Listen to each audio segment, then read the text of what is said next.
26 अगस्त 2024 shift 1 में पूछा गया ये क्वेश्चन है।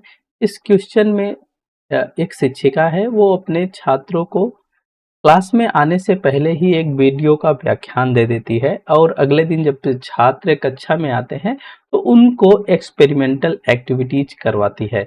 तो कहा जा रहा है कि इस स्थिति में उसने कौन सा तरीका अपनाया है। विकल्प के रूप में आपको 4 विकल्प दिए गए हैं: problem solving, collaborative learning, flipped classroom and personalised learning.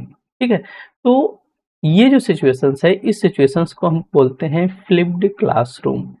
Flipped classroom में जब शिक्षिका अपने बच्चों को वीडियो व्याख्यान पहले प्रोवाइड कर देती है, जिससे जो बच्चे होते हैं वो घर पे ही अपने वीडियोज को देख लेते हैं और जब वे कक्षा में आते हैं तो उस पर्टिकुलर टॉपिक के बारे में उनके माइंड में ढेर सारी अवेयरनेस तैयार हो जाती है। तो वो क्लास में आके एक्टिविटीज करते हैं, डिस्कशन करते हैं, या एक्सपेरिमेंटल एक्टिविटीज से संबंधित अगर वो वीडियो है तो उस प्रयोग को कक्षा में आके करते हैं। तो कक्षा में उनको व्याख्यान या लेक्चर्स अटेंड करने की आवश्यकता नहीं होती है, लेक्चर्स वो पहले देख लिए होते हैं। तो कक्षा में वो टीचर की निगरानी में कुल मिला के प्रयोगात्मक गतिविधियों को करते हैं। तो ये जो पूरी प्रक्रिया होती है, इस प्रक्रिया को हम फ्लिप्ड क्लासरूम बोलते हैं। इसके बारे में थोड़ी सी और जानकारी ले लीजिए, कई टाइम डीप में सवाल आपसे पूछ लिए जाते हैं। तो यहाँ पे क्या करता है, जो स्टूडेंट्स है वो लर्न करता है न्यू कंटेंट को अपने घर पे ही, थ्रू वीडियोज के माध्यम से अथवा रीडिंग के माध्यम से भी। ठीक है, अब जब वो कक्षा में आता है तो कक्षा में वो एक्टिविटी करता है, डिस्कशंस करता है एंड प्रोजेक्ट किया करता है। नॉर्मली अगर आप देखोगे जो ट्रेडिशनल एक्टिविटीज होती है, ट्रेडिशनल एक्टिविटीज में बच्चे क्या करते हैं, लेक्चर वो कक्षा में लेते हैं और कक्षा से संबंधित जो एक्टिविटीज होती हैं वो घर पे क्या करते हैं।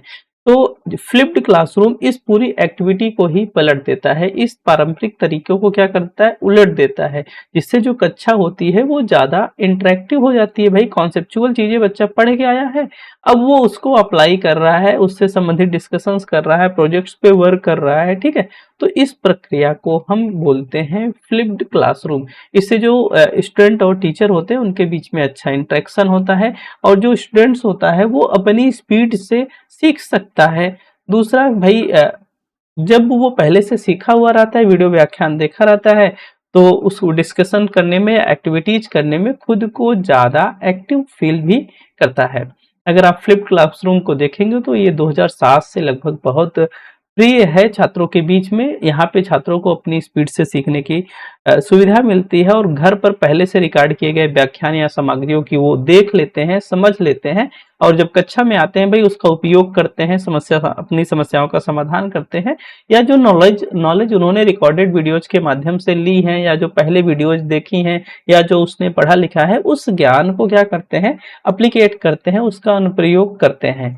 तो कक्षा के दौरान क्या होता है, कई टाइम पैसिव लर्निंग होती है, निष्क्रिय श्रवण होता है। तो यहाँ से निष्क्रिय श्रवण से उसको हटाकर हम क्या कर रहे हैं, सक्रियता उसके बच्चे के अंदर ला रहे हैं। भाई जब बच्चा पहले से पढ़ के आया, क्लास में आएगा तो सारे बच्चे एक्टिविटीज करेंगे, तो बच्चा भी एक्टिविटीज करेगा। तो जो ट्रेडिशनल तरीका था वो ये पहले लेक्चर दिया जाता था, कुछ इस तरीके से टीचर लेक्चर देता था, बच्चे यहाँ पे बैठ के पढ़ा करते थे और होम घर पे जाके वो एक्टिविटीज करते हैं। फ्लिप्ड क्लासरूम में ये चीजें पूरी पलट गई हैं। अब जो लेक्चर से भाई बच्चा वो लैपटॉप या आईसीटी के संसाधनों के माध्यम से घर पे देख के आ रहा है, जब कक्षा में आता है तो कक्षा में बच्चों के साथ में टीचर की निगरानी में क्या करता है, एक्टिविटी करता है। इसी प्रक्रिया को फ्लिप्ड क्लासरूम बोला जाता है। तो जो ट्रेडिशनल वे में जब क्लासेज होती थी तो वहां पे लेक्चर्स के दौरान फोकस बच्चों का उतना अच्छा नहीं हो पाता था, तो पैसिव लिसनिंग हुआ करती थी। लेकिन फ्लिप्ड क्लासरूम में क्या है, पहले से बच्चा देख के आता है तो कक्षा में एक्टिव एंगेजमेंट बनी रहती है, यही पूरी बात है इसकी। ठीक है, और इसके अलावा अगर फ्लिप्ड के मतलब भी पूछ लिए जाते हैं, भाई फ्लिप्ड का मतलब क्या है, तो फ्लिप्ड का मतलब है flexible environment, learning culture shift, intentional content and professional educator. कहने का मतलब यह है कि भाई लचीला वातावरण हो, सीखने की संस्कृति में बदलाव इन्होंने किया कि भाई पहले लेक्चर होता था, फिर बच्चा घर पे एक्टिविटी करता था, लेकिन अब क्या है, बच्चा घर से लेक्चर देख के आ रहा है, क्लास में एक्टिविटी कर रहा है। ठीक है, दूसरा इंटेंशनल कंटेंट है और पेशेवर शिक्षक। तो पूरा फ्लिप का मतलब है flexible environment, learning culture shift, intentional content and professional educator. कहने का मतलब यह है, निर्देश देने के बजाय बच्चे को सक्रिय सीखने के लिए अधिक मौके दिए जाए या बच्चे की एक्टिविटीज पे ज्यादा फोकस किया जाए, बच्चे के अनुप्रयोग पे ज्यादा फोकस किया जाए, बच्चे नॉलेज को अप्लीकेट करके देखें, बच्चे आपस में डिस्कशन करें, ठीक है, इसके लिए उनको ज्यादा अवसर दिए जाए। ऐसे अवसर फ्लिपकार्ट क्लासरूम मुहैया कराता है या फ्लिप्ड क्लासरूम में ऐसी व्यवस्थाएं हैं। ये भी जो फ्लिप्ड क्लासरूम है, फ्लिप्ड क्लासरूम भी एक ब्लेंडेड, आप कह सकते हो ये टाइप ऑफ ब्लेंडेड है, ठीक है, जो ब्लेंडेड लर्निंग होती है ना, ब्लेंडेड लर्निंग का एक टाइप आप इसको मान सकते हो, ब्लेंडेड लर्निंग का एक टाइप है फ्लिप्ड क्लासरूम, ठीक है।